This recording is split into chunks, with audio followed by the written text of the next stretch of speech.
ஸ்ரீ வெங்கடாச்சல மகாத்மியம் 36ஆம் அத்தியாயம். பன்றி அவதாரத்தின் அதாவது கேழல் முகம் கொண்ட பகவான் ஸ்ரீ மகாவிஷ்ணுவை மகிமைப்படுத்துதல். வராக சுவாமி பூமியை உயர்த்தியபடி பரத்வாஜ முனிவர் கூறினார். முன்பு படைப்பாளரின் இரவின் முடிவில் மதுவை கொன்றவர் விழித்தார். அவர் மனதில் உயிரினங்களின் செயல்களை குறித்து சிந்தித்தார். பூமியை தவிர வேறு யாரும் வெள்ளத்தின் சுமையை அதாவது உயிரினங்களின் நிறை தாங்க இயலாது என்று அவர் தனது இதயத்தில் சந்தேகித்தார். சுருக்கமான மற்றும் ஆழ்ந்த தியானத்துடன் அவர் பூமியை படாலாவின் சுற்றுப்புறத்தில் கண்டார். அவள் மிகவும் பயந்து ஒரு பரந்த நீர் படலத்தால் நிரம்பி வழிந்தாள். பின்னர் இறைவன் பூமியை உயர்த்தும் பணியை நிறைவேற்ற ஒரு வடிவத்தை ஏற்றுக்கொண்டார். உபகர்மன் துணை புனித சடங்கு. அவரது உதடு நெருப்பு, அவரது நாக்கு பிரணவம், அவரது உரத்த முணுமுணுப்பு 4 வேதங்கள், அவரது 4 கால்கள் பரிகார சடங்குகள், அவரது அழகான குளம்புகள், பிரக்வம்சம் கிழக்கு நோக்கி திரும்பிய தூண்கள் அல்லது விட்டங்களை கொண்ட ஒரு யாக அறை, அவரது உடல் குளிரும் தர்பை புல் அவரது உடலில் உள்ள முடியை உருவாக்கியது. பிரபர்க்கியம் சோம யாகத்திற்கு முந்தைய சடங்கு பின்னோக்கி சுருண்டு கிடக்கும் முடியின் பூட்டை உருவாக்கியது. தக்ஷிணாக்னி ஒரு வகையான யாக நெருப்பு, அவரது வயிறு.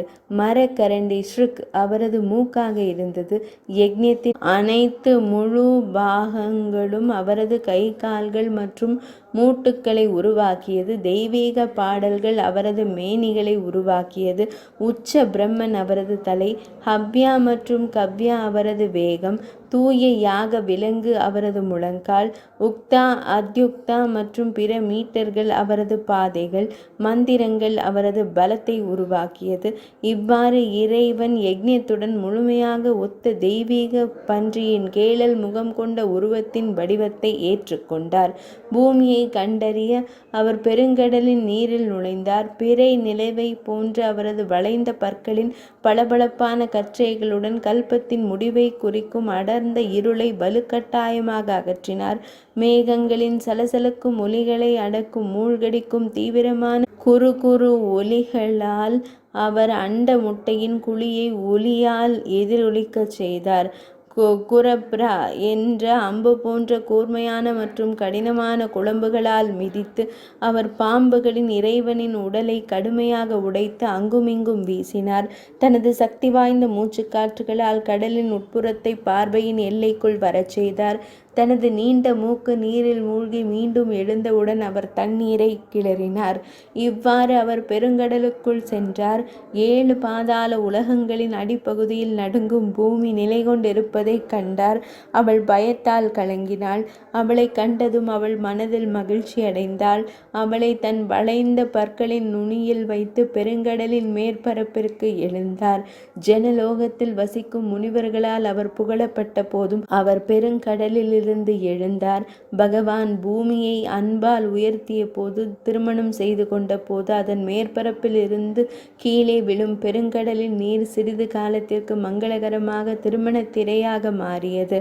அவளை கடக்கும் நேரத்தில் அர்ஜுனரே, பெருங்கடல் அதன் கம்பீரமான இடி முழக்கத்தின் மூலம் பன்றி என்றழைக்கப்படும் கேழல் முகம் கொண்ட வடிவத்தில் இறைவனுக்கு மங்களகரமான இசை கருவிகளின் செயல்பாடுகளை செய்தது. சுருள் அலைகளால் நீர் தெளிக்கப்பட்ட முத்துக்கள் மங்கள கணங்களின் திருமணத்தில் தம்பதியர் மீது பொழிந்த மங்களகரமான அரிசி தானியங்கள் தோற்றத்தை அளித்தன. அந்த இறைவனால் திருமணம் செய்து கொள்ளப்பட்டு உயர்த்தப்பட்டு கடலின் நீரில் சொட்ட பூமி இறைவன் மீது தீவிர அன்பினால் எழும் வியர்வையால் அவளது உடல் ஈரமானது போல் பிரகாசித்தது. பூமியை பாதாள உலகங்களுக்கு அடியிலிருந்து உயர்த்திய பிறகு இறைவன் அதை பெருங்கடலின் நீரின் நடுவில் உறுதியாக நிலைநிறுத்தினார். பூமியை அவரால் உயர்த்திய போது பூமிக்கும் வளிமண்டலத்திற்கும் இடையிலான இடத்தை நிரப்பிய நீர் அவரால் உருவாக்கப்பட்ட எல்லையின் மீற முடியாத எல்லை கோடாக மாறியது. பூமியை இவ்வாறு நிறுவிய பிறகு அதற்கு கூடுதல் ஆதரவை வழங்குவதற்காக அவர் காலாண்டுகளின் யானைகள், அரவங்களின் அரசர் மற்றும் ஆமை ஆகியவற்றை வைத்தார். அந்த கருணை கொள்கலன் பகவான் ஸ்ரீஹரி அவர்கள் அனைவருக்கும் ஆதரவாக தனது சொந்த சக்தியை வெளிப்படையான வடிவத்தில் விருப்பத்துடன் பயன்படுத்தினார். விளக்கினார். பூமியை மீட்டெடுத்த பின்னர் பகவான் ஸ்ரீஹரி இவ்வாறு கேழல் முகம் கொண்ட வடிவத்தில் நின்றதால் ஜனகருடன் தொடங்கி ஜனலோக வாசிகள் அவரை புகழ்ந்தனர்.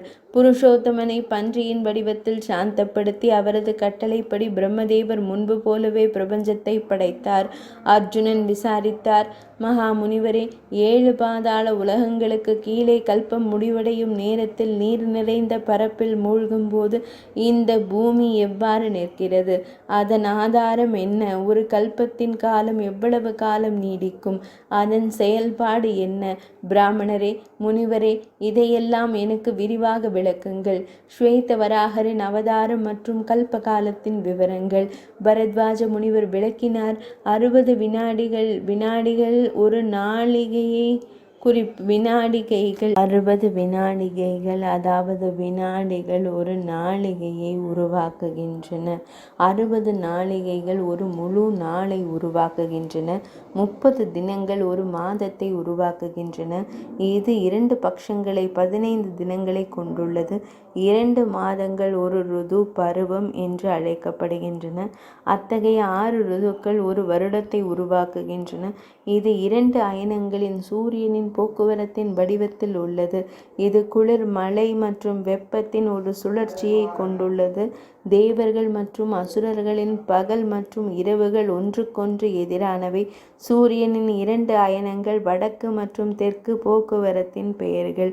ஒரு மகா யுகம், ஒரு பெரிய யுகம், அதாவது 4 சாதாரண யுகங்களின் தொகுப்பு. தேவி பிரித்தாவின் மைந்தனே, 432,000 மனித ஆண்டுகளை கொண்டுள்ளது. அவை கிருத்த வடிவிலானவை. 71 மகா யுகங்களை கொண்ட காலம் ஒரு மன்வந்திரம். ஸ்வேதவராகம் என்ற இந்த கல்பத்தில் பிறந்த மனுக்களின் பேச்சை கேளுங்கள். ஸ்வயம்புவ மனு முதல் மனு ஆவார். பின்னர் ஸ்வரோஷிஷ மனு ஆனார். பின்னர் உத்தமர், தாமசர், ரைவதர் மற்றும் சசுக்ஷன் வந்தார். இந்த 6 மனுக்களும் அவர்களின் சிறப்பு. இந்திரர்கள், சூரர்கள் மற்றும் முனிவர்களுடன் முன்பே இறந்து விட்டார்கள். அர்ஜுனனே, இப்போது மனுவாக இருப்பவர் வைவஸ்வதரே. அவர் 7வது மனு ஆவார். ஆதித்யர்கள், வசுக்கள், ருத்ரர்கள் மற்றும் பிறர் அவரது ஆட்சியில் தேவர்களின் குழுக்கள் 100 குதிரை யாகங்களை செய்த பிறகு மிகவும் புத்திசாலியானவர் இந்திர பதவியை அடைந்தார். அர்ஜுனா, 7 முனிவர்கள் விஸ்வாமித்ரர், நான், அதாவது பரத்வாஜர், அத்ரி, ஜமதக்னி, கஷ்யபர், தவறானது காஷ்யபர், வசிஷ்டர் மற்றும் கௌதமர். மனுவின் மகன்கள் மிகவும் வலிமையானவர்கள். இக்ஷ்வாகுவை தலைவராக கொண்ட சிறந்த போர் வீரர்கள் இருந்தனர். அவர்கள் பூமியை ஆண்டனர். அவர்கள் எப்போதும் நல்லொழுக்கத்திற்கு அர்ப்பணிப்புடன் இருந்தனர். சூரியன், தக்ஷன், பிரம்மதேவர், தர்மன் மற்றும் ருத்ரன் ஆகியோரின் 5 மகன்களும் முறையே சூரிய சாவர்ணி, தக்ஷ சாவர்ணி, பிரம்ம சாவர்ணி, தர்ம சாவர்ணி மற்றும் ருத்ர சாவர்ணி ஆகியோரும் ரௌசியர் மற்றும் பௌமாவுடன் சேர்ந்து 7 எதிர்கால மனுக்கள் ஆவர். பிரம்மதேவரின் ஒரு நாளின் போக்கில் 14 மனுக்கள் உள்ளனர். இந்த காலம் ஒரு கல்பம் என்று அழைக்கப்படுகிறது. அதன் முடிவில் இரவு வரும். அதன் அளவு பிரம்மதேவரின் நாளில் அளவிற்கு சமமாக இருக்கும். அதனை கேளுங்கள். பிரம்மதேவரின் ஒரு நாளின் முடிவில், பாண்டுவின் மைந்தனே, 100 ஆண்டுகள் நீடிக்கும் ஒரு பயங்கரமான வறட்சி பூமியில் ஏற்படுகிறது. அந்த வறட்சியின் போக்கில் பூமி வறண்டு போகும்போது தனஞ்சயரே, 4 வகையான உயிரினங்களும் அழிகின்றன. அந்த நேரத்தில் சூரியன் நெருப்பை போன்ற கதிர்களால் நிறைந்திருக்கும். அது நெருப்பு பொறிகளை வாந்தி எடுக்கும். மேலும் அதில் நெருப்பு முடிகள் போன்ற சூடான சுடர்கள் இருக்கும். கிராமங்கள், நகரங்கள், மலைகள், மரங்கள், காடுகள் போன்றவை அழிந்து விட்டதால் பூமி ஆமையின் முதுகிற்கு ஒப்பாகும். அது ஒரு சிவப்பு சூடான நெருப்பு இரும்பு பந்தை ஒத்திருக்கும். பின்னர் படைப்பாளரின் மூட்டுக்களிலிருந்து பெரிய மேகங்கள் வெளிவரும். அவை வானத்தை மூடும். அவை உரத்த கர்ஜனை, இடி முழக்கம் போன்ற ஒலிகளை கொண்டிருக்கும்.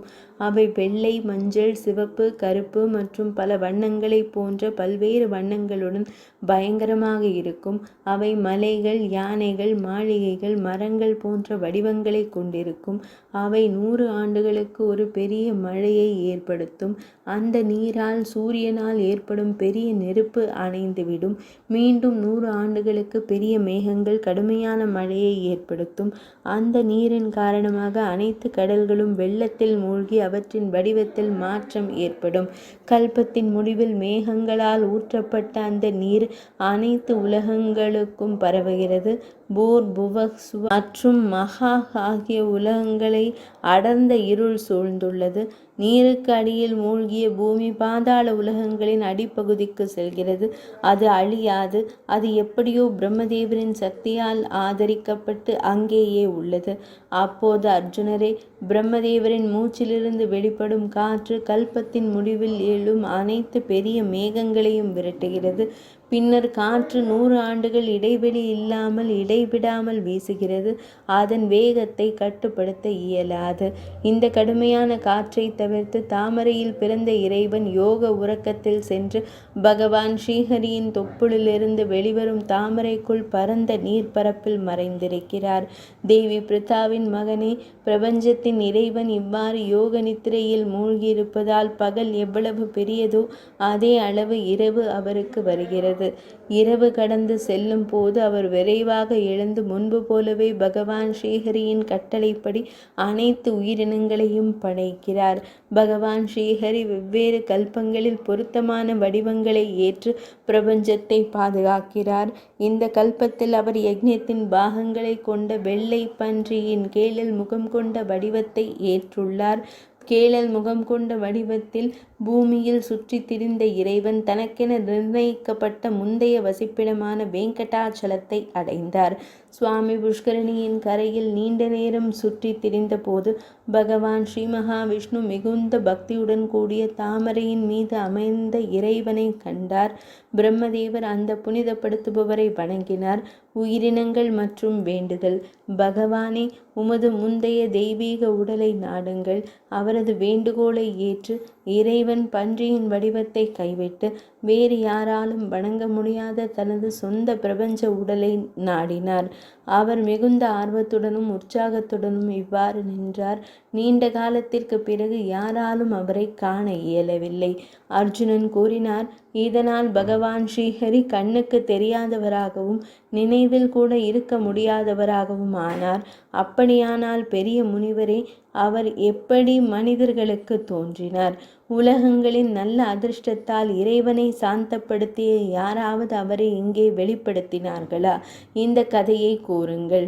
நீங்கள் அனைத்து ஆகமங்களையும் அறிந்திருக்கிறீர்கள். பகவான் ஸ்ரீஹரியின் கதையை கூறுங்கள்.